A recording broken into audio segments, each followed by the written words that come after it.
Hello, everyone. So welcome back to my YouTube channel. My cutesy, beautiful name is Zainab, and today with me, I have a very beautiful guest, and her name is Ntathi.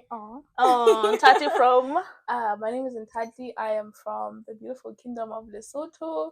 For those who don't know where that is, it's in South Africa. We're completely landlocked by South Africa. We're a small country down there. So yeah. Thank you so much for joining us today, and I'm so excited to have you here. Tell us about your background. Thank you for having me again. You're welcome. My academic background, honestly, I think in brief, I could just say I am a big Higher Life Foundation beneficiary for the early parts of my education, and then until now, I'm a Davis UWC scholar. And yeah. Okay, so what is UWC? You know, I've never heard of UWC, and I only heard about it when I got to the US.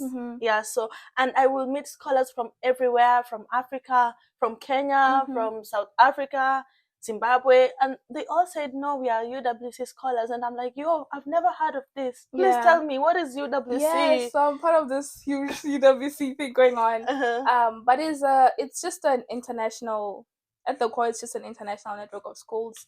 And what they do is that they have a shared aim of making education a force to unite nations, unite people and cultures for just a sustainable future. Yeah. So they're really just about excellence and also just global awareness and making sure that they groom us in an environment that allows us to be knowledgeable and also very able to what's the word I'm looking for? To flourish in a global space. Yeah. So it's an international connection of schools? Yes. So there's about 18 colleges across 4 continents. Across 4 continents? Yep. Africa included? In Africa, we have 2. I went to the one in Waterford Gamhlawa, which was in Eswatini, and then there's one as well in Tanzania. There's a few in the US, there's some in, quite a lot in Europe, and then Asia Pacific, there's a few there as well. Yeah. So it's kind of spread around, but it's all a connection of just this network of colleges with that shared mission. Yeah. You know what really breaks my heart? What? It's I didn't know about this when I was at that age when I would have applied for UWC. But I don't regret it because God has given me other opportunities. Amen. And right now I can tell I have cousins, brothers and sisters worldwide who are Form 4 graduate. I believe that is Matric in Lesotho. Yeah, who can join this thing. So tell us, how did you find out about UWC? Who told you about it? How did you know there is UWC? Wow, that's gonna be a deep question because it's gonna take me back. Yeah, please. Very far. Let us go back to Lesotho. It's gonna take me very far back, and I'm glad you mentioned the idea of just God having different plans for us because I think it's good that you also had your own journey, different scholarship routes, and I did because that way we're able to share more to and people, match. Yeah. Yes, exactly. And here we are. Here we are. God works in mysterious ways. Yeah. But for me, I didn't even know about it. I didn't even know that Waterford was. I don't understand United World College. I would search it up when I noticed that I had the opportunity to go there, but I didn't understand what it was until I actually got on campus. Yeah. But definitely my story to getting to Waterford is a very deep one. It dates back to just high school. So in primary school, we did well academically. It was fine. Everything was fine. Got to high school, and then midway through high school, I became a High Life Foundation beneficiary. They took me on from my second year of high school, which was we call it Form B. If you're from the school, like Form A, B, C, D, E.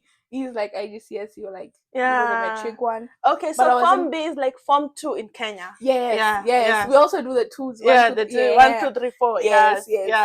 So in Form 2 they took me on, and then I got a scholarship from them. They'd pay for my fees and everything around that. And then when I was in Form 3, I heard about the opportunity to study at Waterford. Yes. I didn't know it was United World College. It was just there's an opportunity, just work hard. Started looking at applying. Okay, what would I need to do? What do I need to, look at so I can be admitted in there? It's Waterford. It's Swaziland. I'm like, yo, I wanna go to Swazi. I know, right? And just having that in mind, I just started to work hard. And there was this gentleman who also was helping me with that process. Yeah. He was working very closely with High Life. So High Life was actually the doorway to me even going to Waterford. Yeah. So the guy was very helpful in just making sure that I knew what I had to do. His name was Dr. Nason Mafuku. Hi, He's Dr. late. Nason. He's may late his now, soul rest in unfortunately. peace. Amen, Wow, amen. yeah. But yeah, he was a very big piece in my academic journey. And it's very good to recognize people who have held your hand. Oh yeah, whether living or dead. Yeah, he holds a very big place in my heart. Yeah. I hope that God blesses him. Amen. May his soul rest in peace. Yeah, so High Life as well took me through Waterford. So when I applied and I was able to get in, they were able to assist me with like fees into Waterford. So they took you in while you're in Form 3? Yes. Oh, so you didn't get to finish your matrics? Yes. Yeah, okay. Yes, I didn't get to finish. Were you like those bright students? No, I still did matric there. Oh, yeah. And I think it's nice too that I have a different journey from other people. I have a friend from Lesotho as well who went to Waterford, but not through High Life. Yeah. So that's another way people can learn about how to, get into United World College. It's cool. Anyways, I got into Waterford, and then High Life was paying for. I was on a full ride. High Life was paying for everything. I just had to keep up my grades. Yes. And this. Don't get pregnant. Don't get things that you just African girls, don't get pregnant. Don't get pregnant. Don't let the boys. Hey. Priorities, people. Yeah. So I got into Waterford and I finished Form 4 and 5. Yeah. And they did an IGCSE curriculum. Yeah. So once you're in Form 5 already, since it's a United World College, it has IB after Form 5. Yeah. So IB1 and IB2. Yeah. So when you're in Form 5, okay, I want to do IB. How do I get in? So from Form 5 already, we know, okay, academics, you need to do well, in good standing, as a boarding student. The lady there also needs to be able to say, oh, Ntathi is a good student. You have to we have no ensure your name is good. Exactly, across the board. Yeah. Service, just being involved. So also even like sports is a big thing. Having a balance with UWC is a very big thing. So started applying, and when you're in Form 5, then you start to apply to IB, then you get in. I'd say maybe it's a little easier because you're already in Form 4, you're already in the school. It's easier than somebody from outside. Yeah. But amen, we got in, and then I started the curriculum. I started the IB curriculum that way. Yeah. So, for example, I'm an innocent student. I've done my Form 4, my matrix. I don't know about UWC, and now I get to know about it. Yes. How do I go about application and all that? Okay, so within the UWC, there's this very common term called NC, which is like the National Committee. So, like I mentioned earlier, sorry to cut you. Yes. So please also mention when the timelines they open and how to go about that. So everything NC. Okay. So a lot of countries have, I think countries that are a part of the program itself, or countries where there's colleges within them, they have a national committee. And just what it is, it's just like it's national committee is run by alumni or volunteers or even educators that are part of the UWC program. And so what they do is, like, my understanding is that as people apply, say a bunch of us are applying in Lesotho to the national committee. We're applying. So, like, I think I probably mentioned this earlier, but one of the things that they also really focus on is diversity. They try to make sure that in the colleges it's very diverse as possible. So within the NC committee, once they say accept you, usually they'll assign you to a United World College. So if, say, I'm Swazi, I applied to the national committee, and they're like, I think we need more representation in Thailand. They'll probably place me there. And usually it also comes with like some sort of scholarship with tied to it, so that you're able to to study and survive, especially in a place that's away. So usually students will apply, and then the national committee will select the students. There'll be like written applications, there'll be like some interviews, and then they'll provide it's different from place to place, but they usually provide scholarships based on merit, based on need, based on like just potential and like leadership stuff we talked about. And once you're in, they'll really just next thing will be preparing you for that transition from what you're used to just being in a United World College where it's so diverse, where it's away from home. So that's one way that people could to get into the.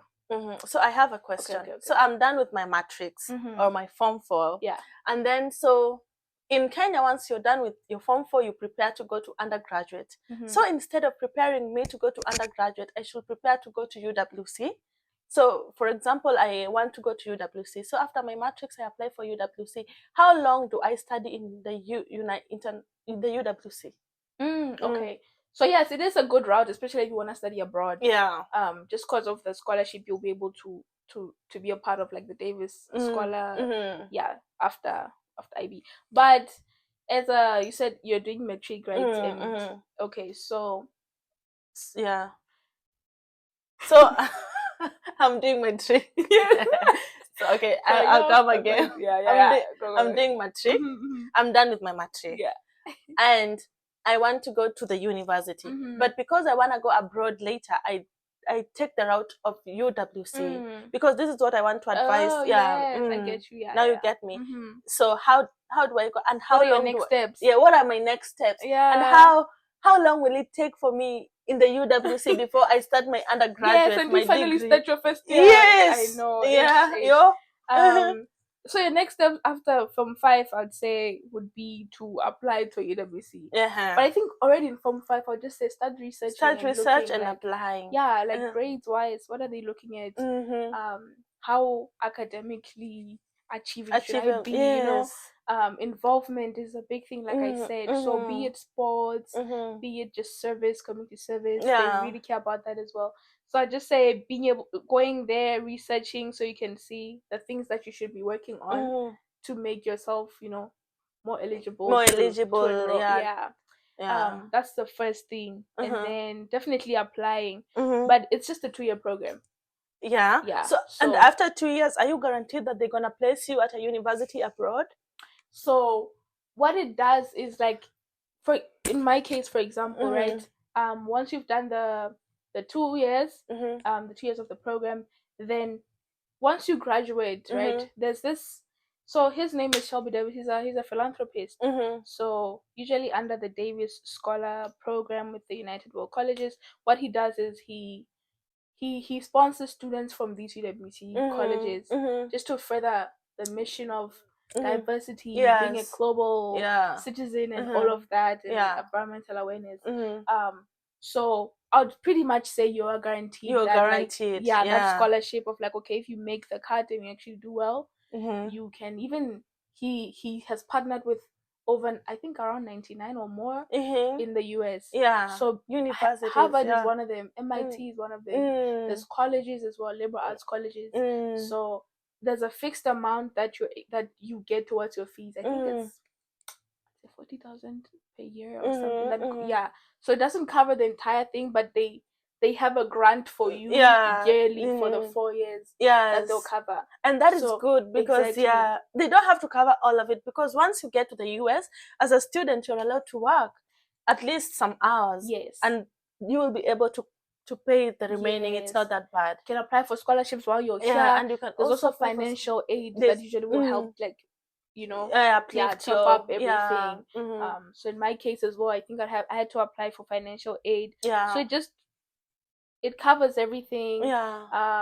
Tuition, housing, food. So that's, you're pretty much guaranteed. So usually when we finish IB, we try to look at those colleges where it's like, if you have no financial assistance outside of the UWC scholarship, you look at colleges where they can actually support you with textbooks and everything. Because being an undergraduate abroad can be a lot, right? Oh yes, ma'am. Especially when you've been home the entire time. You know nothing. Yes, you're just used to your people.